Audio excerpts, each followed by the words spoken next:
Hello viewers. पुर्तगाल के अंदर जब बायोमेट्रिक के लिए आप जाते हैं तो कौन कौन से डॉक्यूमेंट्स आपको रिक्वायर्ड होते हैं।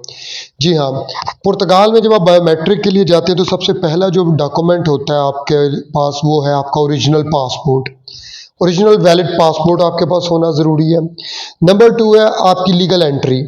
लीगल एंट्री उस डॉक्यूमेंट को कहते हैं जब भी आप पुर्तगाल में एंटर होते हैं, चाहे आप वीज़ा लेके प्रॉपर तरीके से आपने लैंड किया है तो आपका जो बोर्डिंग पास, टिकट की कॉपी, वैलिड वीज़ा, ये आपके जो है ये डॉक्यूमेंट्स हैं। और अगर आप किसी और तरीके से पुर्तगाल में दाखिल हुए हैं तो फिर होटल में जब आप स्टे करते हैं तो होटल वालों को आप कहते हैं कि आपको लीगल एंट्री का प्रूफ दे दें, तो वो आपको एक सर्टिफिकेट सा बना देते हैं जिसे लीगल एंट्री का प्रूफ कहा जाता है।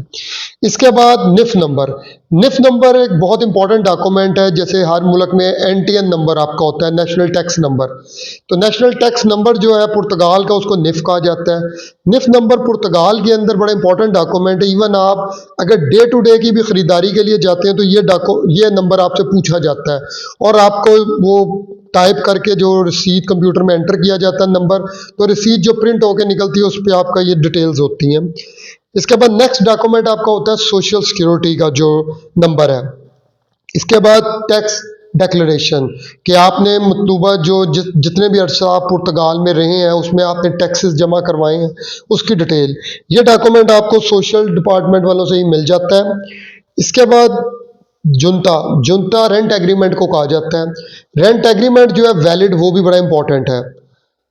इसके लिए ज़रूरी नहीं है कि आपने जब फाइल लॉक की थी तो जुनता लगाया तो उस वक्त वही हो।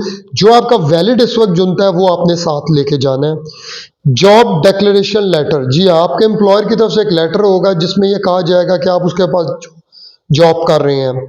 इसके अलावा 3 सैलरी स्लिप्स आपने लेके जानी है साथ। वर्क कॉन्ट्रैक्ट आपने जो है वो आपका जो जिस जगह आप अभी काम कर रहे हैं वो वर्क कॉन्ट्रैक्ट लेटर आपके पास होना चाहिए, अपॉइंटमेंट लेटर आप जिसको कह लें। और एक काम आपने और करना है कि जब आपने अपनी फाइल लॉक करवाई थी उस वक्त जो आपने जॉब कॉन्ट्रैक्ट लेटर अटैच किया था वो उसकी कॉपी भी आप साथ ले जाएं, कई दफ़ा वो भी मांग लेते हैं।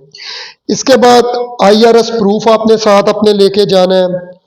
और इसके बाद जो है आपका अगर हेल्थ नंबर आपका इशू हुआ है तो आप उसका डॉक्यूमेंट भी साथ ले जाएं। और जो सबसे लास्ट डॉक्यूमेंट है वो है पुलिस करैक्टर सर्टिफिकेट, जिसे पीसीसी भी कहते हैं। पीसीसी जो है वो लेटेस्ट होना चाहिए, आपके होम कंट्री से वो इशू होगा। उसके बाद आपने मिनिस्ट्री से उसको वेरीफाई करवाना और एम्बेसी से। और पुर्तगाल में अगर आप उसकी लैंग्वेज जो है उसको ट्रांसलेशन भी करवा लें तो वो भी बेहतर है। ट्रांसलेशन ना भी हो फिर भी चल जाता है। ये वो तमाम डॉक्यूमेंट्स हैं जो बायोमेट्रिक के लिए आप पुराना सैफ और नया आइमा जो है वहाँ जब आप जाएंगे तो ये डॉक्यूमेंट्स आपके साथ होने चाहिए।